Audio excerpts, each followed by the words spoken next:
Greetings YouTube, this is Captain Machine, and this is a direct response to the great review of Savage Worlds, which is a fantastic game. I own it myself.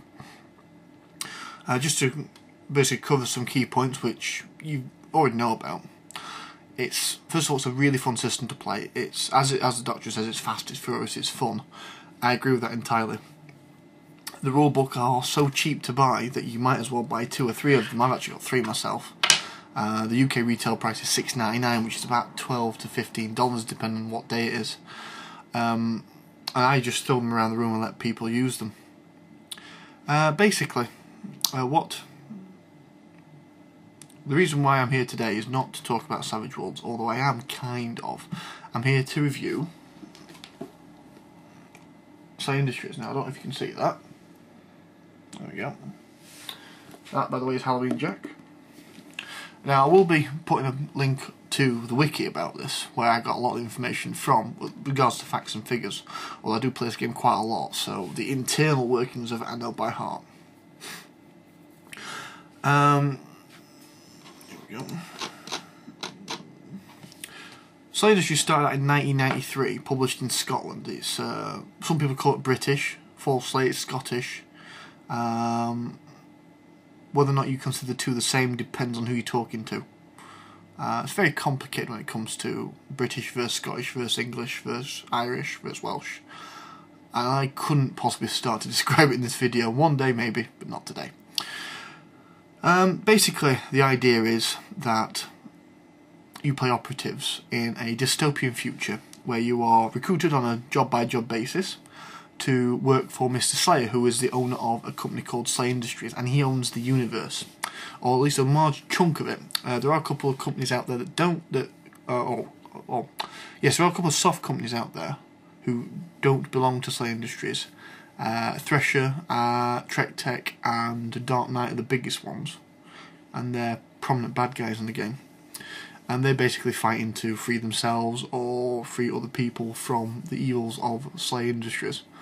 Now, you play a SLA operative. Like I say, you get paid on a job-by-job basis to pay the rent. Now, the fun part is it does take the mickey out of a Thatcher-esque universe, where you've got massive unemployment.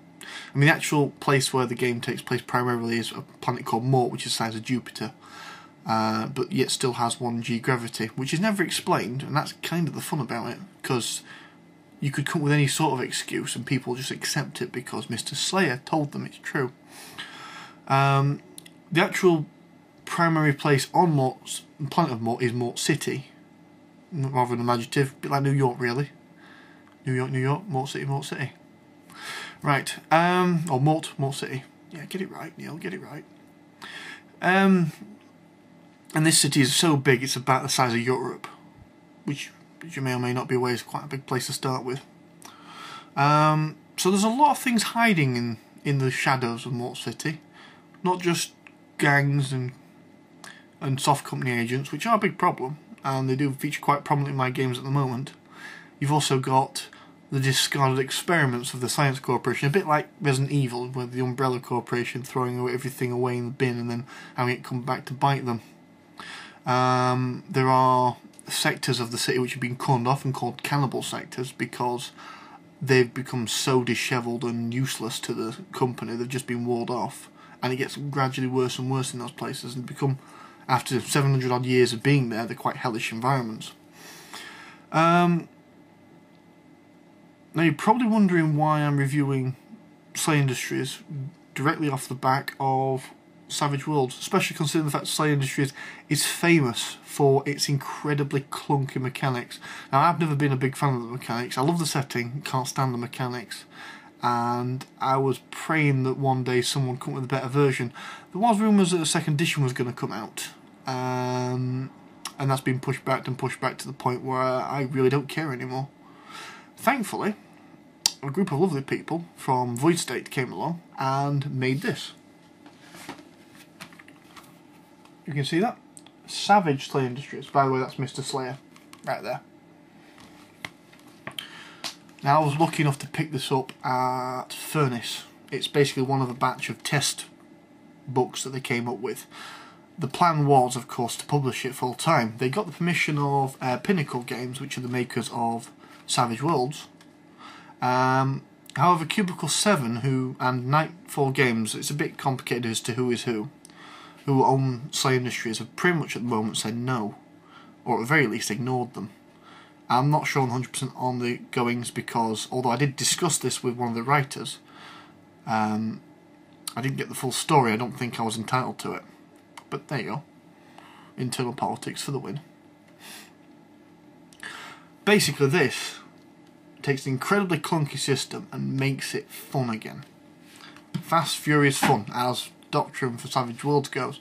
And it is really good. It keeps all the core flavour of the setting and makes it very easy. For example, say a Slay operative was walking down the road and 3 gangers jumped out and tried to attack him with crowbars to steal his precious weapons and armour. That fight, despite the fact that they were probably low-level beasties or critters or whatever you want to call them, mooks, yeah, mooks is a good word, would have lasted about half an hour in game time. This is the easiest combat I can think of in Slay. In Savage Worlds, I'd say 5 minutes if you drew it out and described it well. So yeah, really good. Now, at the moment, because it's not being published, you can't buy it, which is a shame really. But you can download it. It is available on a non-profit basis, and again I'll put the link in the side notes where you can find it. You can download it, print it out, or take it down to your local printers and get them to print it out. Again, purely for a non-profit basis because you do not own the rights to this game. And in all fairness, neither do the guys who wrote it. It's purely a fan thing at the moment. Hopefully it'll become something more. Basically the rules are, as they stand at the moment, are as final as I would like to see them. There's a couple of tweaks you could probably make with the wording. I'm not a huge fan of the stress system because I just don't use it, but then again it's kind of an optional rule anyway. In fact, pretty much everything in Savage Worlds is optional. Basically, I think the point I was trying to make was that this game, first of all, is out there. If you like dystopian futures, if you like dark and gritty environments, then you can't do far worse than picking up a copy of Slay. It goes relatively cheap on eBay, and a fair few stores still stock it, and its supplements to go with it, which I'm happy to say I've got one of each, or 2 in the case of Karma, which is one of the equipment / book, drug / monster books. Yeah, so to get back to my original point, it's basically demonstrating what can be done with Savage Worlds. Now, I'm thinking of applying this to other systems. Now, there has been talk on the BattleTech forums about making the BattleTech RPG using the Savage Worlds rules, and I fully agree with it because this is fantastic. So that'll be amazing. Especially if what you do is what you typically do with MechWarrior, and you basically, once you jump into your mechs, you're playing BattleTech, the board game, or the battle game, as opposed to the role-playing game, and applying the damage that your pilot would take from that onto your character sheet. Basically, yeah, get Savage Worlds, play with it, adapt it. I mean, the settings they've brought out are fantastic. Necessary Evil is my favourite out of all of them. Purely because I got to play a supervillain, and that's huge fun. Huge fun. There's a fantasy setting, there's a sci-fi setting, there's a cowboy setting, Deadlands, obviously. You can chop and change, you can mesh them together because it's a perfectly connectable, intercompatible rule set. A bit like GURPS, but easier. And a lot less books. And not on its 4th edition. And not expensive as hell. And that'll be all.